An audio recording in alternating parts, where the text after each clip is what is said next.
With the 13th pick in the 2018 NFL Draft, the Washington Redskins select Daron Payne, defensive tackle, Alabama. With the 47th pick of the 2022 draft, the Washington Commanders select Daron Paynes, D-tackle, Alabama. What's going on, Washington Commanders Nation? It's your boy Rio Robinson checking in with the latest and greatest on the Rambling with Rio YouTube channel, where we ramble about the Washington Commanders. And today I got my boy back from the dead, just recovered from COVID, my boy Josh Taylor from the Taking Command with Josh Taylor YouTube channel. How you feeling right now, brother?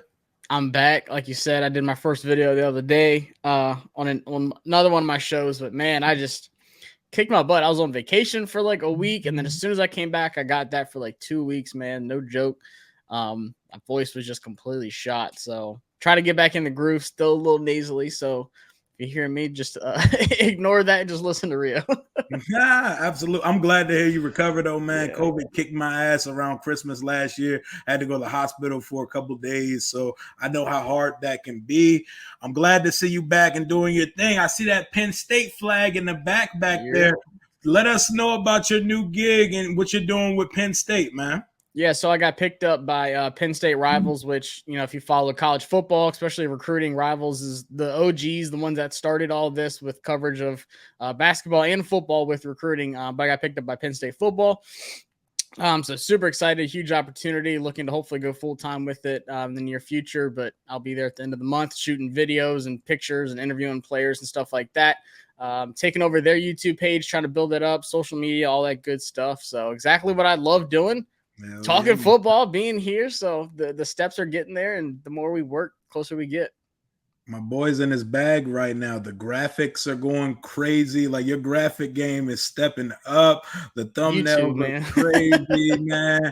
The writing, I see you, man. We're locked in. We're built for this, and I can't wait to talk. You know, whenever we talk about Alabama Crimson Tide players, I have to bring in the Alabama Aficionado. Josh is a huge Crimson Tide guy, and closet fan now, but all the people that know me know it's not going anywhere. Still Alabama fan. I support Penn State now, but Alabama, the blood, it's not going anywhere. It's in your heart, bro. It's instilled in you. And today, the topic of the conversation is Daron Payne.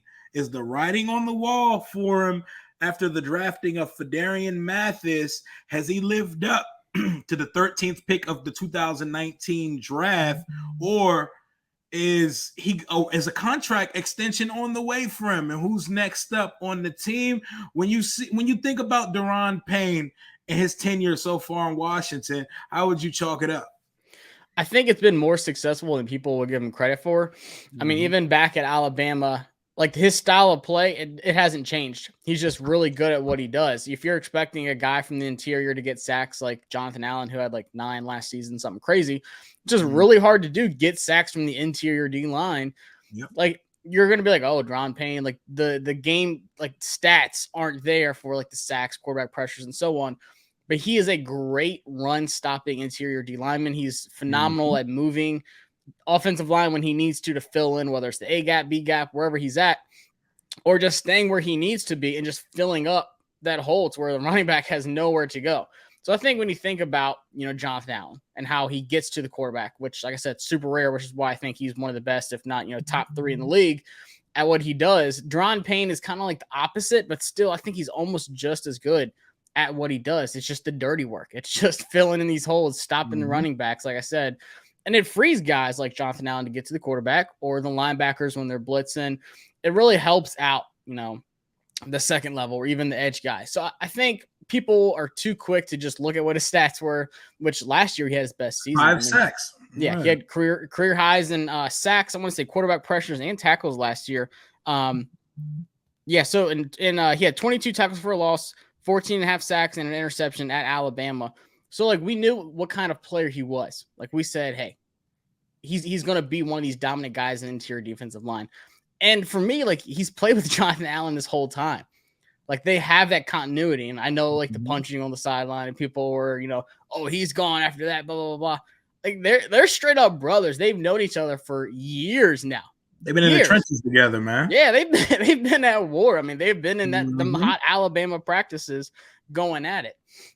But like you said, with Jonathan Allen's stats, with Daron Payne had his career high in quarterback hits with 15, 61 tackles last year, and 4.5, almost 5 sacks last year.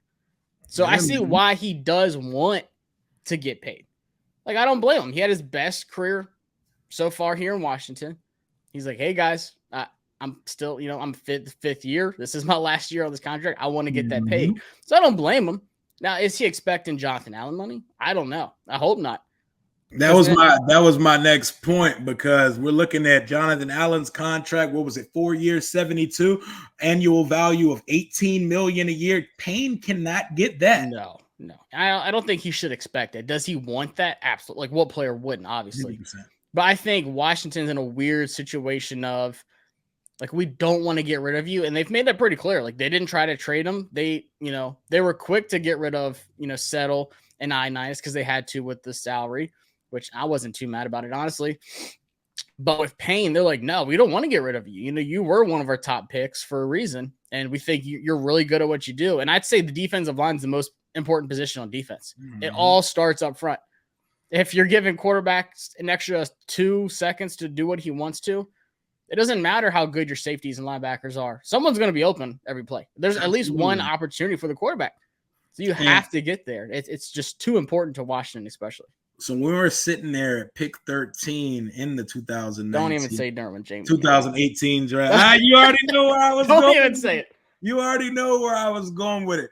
What was your ideal pick? Because for me, I wanted Minka or Derwin, but Minka got off the board a couple picks before. I wanted Minka or Derwin. Our whole fan base was fixated on Vita Vea or Daron Payne, and I wanted no parts of either because we'd already taken Jonathan Allen. But what did you want us to do at the time when we were on the board? At the time, obviously, Minka was up there just because another Alabama guy. I just saw his coverage ability. That's something that obviously we've been missing. Even looking at it now, I think Minka would have been a great pick. But of course, Vita Vea, once again, one of the top 3 at what he does in the league. So I'm saying he might be even the best. He's right there with Jonathan Allen. I'm not mad at the Daron Payne pick. I don't think that was a bad pick. Same with like Derwin James. How would that look right now with our secondary? Like, obviously he'd still be here, but it's easy to say, oh, the best option would have been.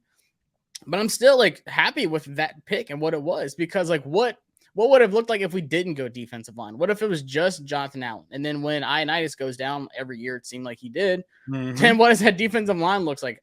People are going to be running the ball on us. That whole interior D line is going to be wide open, and it's just going to be a bunch of everyday dudes just sitting there on the D line. So like, and we showed like same with Sweat, same with Chase Young, like build up that defensive line as much as you can. But I said a couple of years back, there's going to come a time where people are going to get mad that people are getting let go because you can't pay everybody. We can't pay everybody, but with the inflation of the league, with this insane, ridiculous TV money that's kicking in over the next couple years, would you be upset if Washington actually tried to keep all 4 guys, Payne, Allen, Sweat, and Young? I don't know how you can do that. I don't know how you can allocate that much of your team's salary cap into one unit, especially one that is not overachieved or excelled tremendously yet. But is there a way to get them all done? I mean, if you're the Saints, I feel like you could do it, or the Rams. The Rams would add Vita Vea to it. Oh yeah, and they'd be good.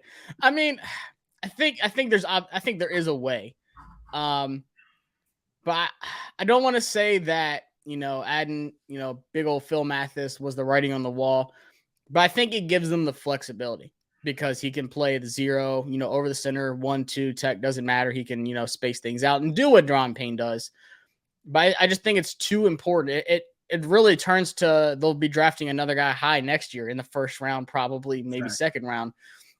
And do you want to take an interior defensive line in the 10 to 15 range, which is, I mean, realistically, where we could be next year? Say we miss playoffs or we just make the playoffs, might be even farther back. But for me, I think it is possible. And they obviously want to.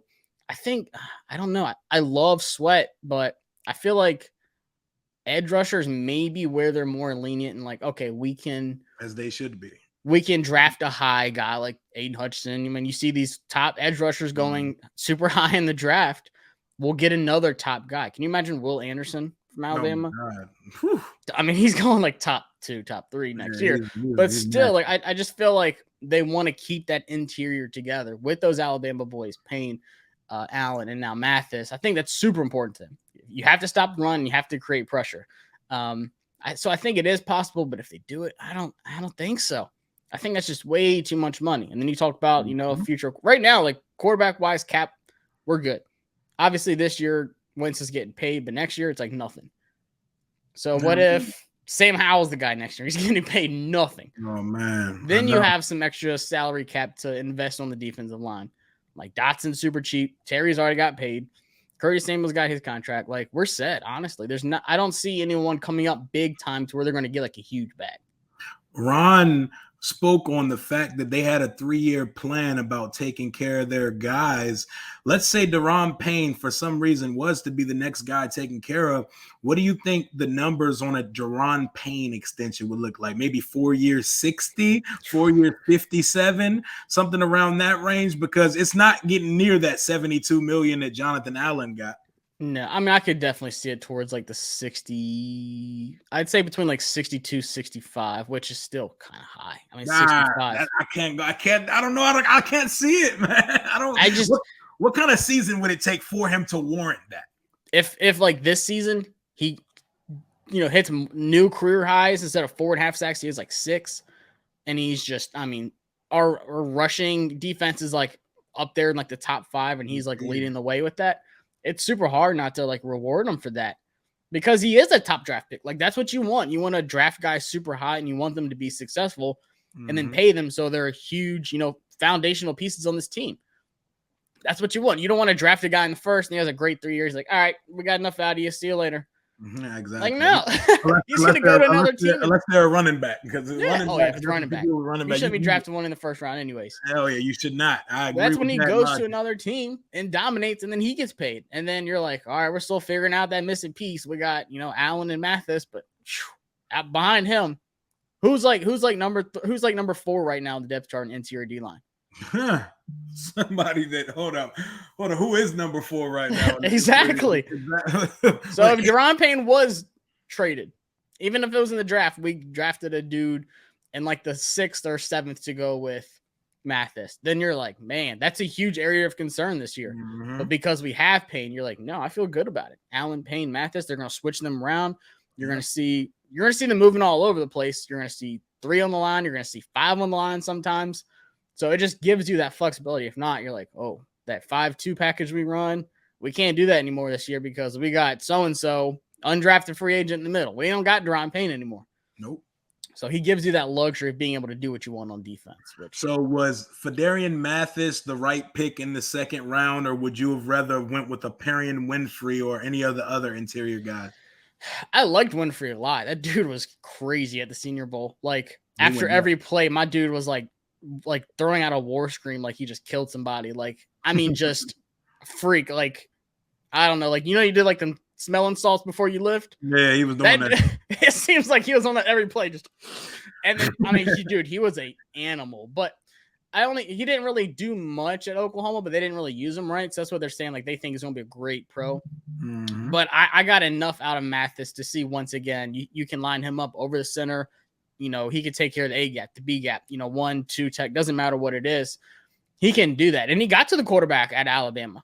I know Jamal on Trapper Dive did a great film breakdown on Mathis. So go watch that. He did a really good breakdown. Maul is nice with it, man. Shout out to Trapper Dive. Shout out to Dre. Shout out to AJ and my guy Jamal Forrest. They do it big over there.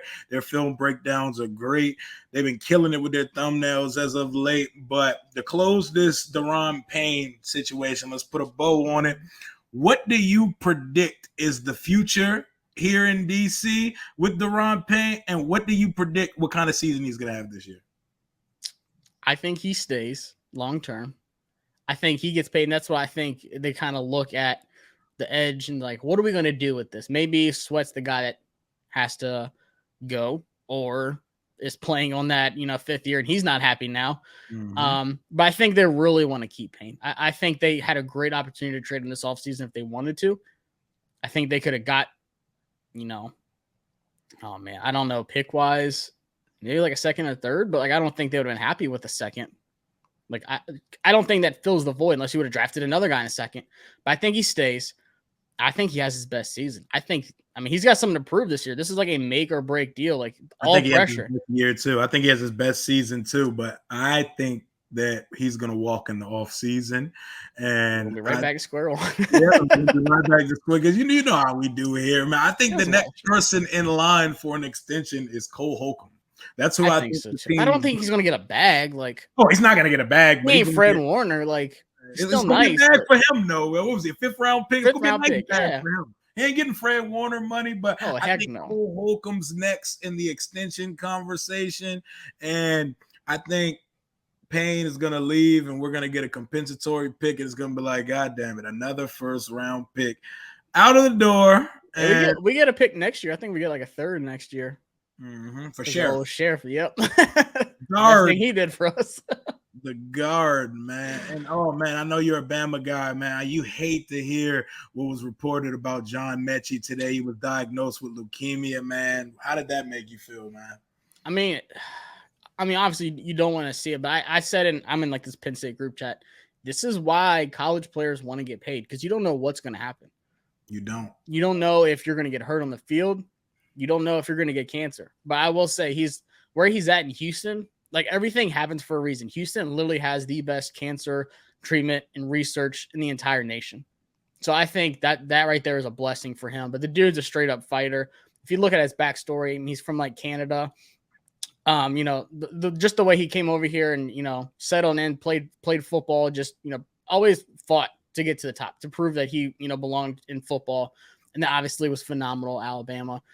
I don't think he's going to have any trouble with this. The dude is a straight up warrior. John Mechie was one of my favorite guys. I loved hearing this guy talk. He's just so down to earth and humble with everything. I mean, this is like the last person you want, something like this to happen to, but you just know he's going to fight through this. So obviously it was heartbreaking, but can't wait for him to come back. He said he's out this year, more than likely the whole season, which, unfortunate, but you want him to get back to 100%. I think he's going to bounce back and be comeback player of the year that year he comes back, dude. He's a beast, man. I mean, not even just because he was an Alabama wide receiver, the things we did on that offense. But that dude, people are like, oh, he can't, he's not this vertical guy. Like, he can't be like that Judy and stuff. And then last year, man, just blew everyone out the water. Even when he was hurt, man, he was playing on a hurt ankle all the time. End of the season, obviously, he didn't play. But the dude just fought through everything. So I know he's about to bounce back. But, yeah, you hate to see it. You hate to see it, man. Prayers to John Mechie and his family on a speedy battle and recovery from leukemia, man. Take care of him down in Houston. I want to see that guy back on the field and doing great things, but most importantly, living healthy. Before you go, give me one thing you're looking forward to about training camp for the Commanders, and give me one bold prediction for the season. Oh, man. The one thing I really want to see, and you got to tell me when you go, I want to see what the offense lines up as. Because, like, we saw OTAs. We saw without Terry. We saw Curtis Samuel in the backfield. We saw him going in motion. We saw Jahan Dotson looking great. But I want to see what it looks like, what kind of schemes and like what formations they're running with Terry, Dotson, Curtis Samuel, Gibson. Is he going to line up his wide receiver? J.D. McKissick. Is he going to be running routes? So that's what I'm most interested in, to see what. I mean, they're obviously not going to be showing the full playbook at training camp, but they were showing some shit when we was at OTA, and that was without Terry. So that's what I'm saying. I want to see, because there's a lot they can do in this offense, and you got throw in, Cole Turner, you throw in some of these other weapons on offense that people aren't, too familiar with yet. There's a lot of things, so you need to fill me in. You better be doing an offensive show after training camp, since I'm not going. But oh man. I think bold prediction. I think we make the playoffs, and I think we win the NFC East. I think so too. I don't think it's too bold though, but like people are swearing the Eagles are going back to the Super Bowl.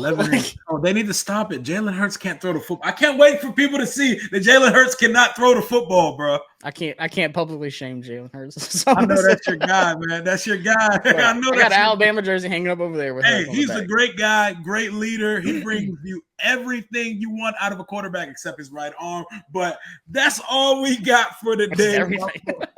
My boy Josh, always doing it big. I'm glad to see you back and recovered. I'm looking forward to you dropping some content. I'm looking forward to getting back out there. I'll see you week 1. We're in the same section, me, you, and Jalen. So you know it's going to be lit. Preseason? Oh, man, you already I'm know. going to be there. Sam Howell versus the Panthers. Come on, man. Corral versus Howell. Top 10 arm in Madden. Sam Howell. Yo, his arm being stronger than Wentz's is crazy. Dude, I mean, it's up there. It's up there for sure. I mean, Wentz got a cannon, but Howell, man, he be slinging it. People don't realize how good Howell is. Oh, no, that arm is crazy. But let people know where they can find you. Let people know what you got coming, and we could go ahead and check out of here for now, man.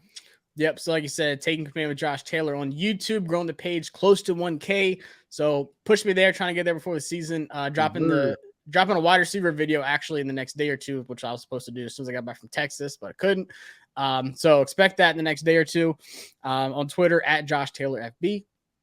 Talking Commanders, Penn State football. I mean, just football in general, honestly. That's literally all I talk about now. So appreciate you having me on. Good to be back. Knocking this rust off. I mean, training camps this week, man, it's crazy. Oh yeah, bro, it's time, bro. I can smell the grass from the football field, bro. Ready to see these. You gonna be burned.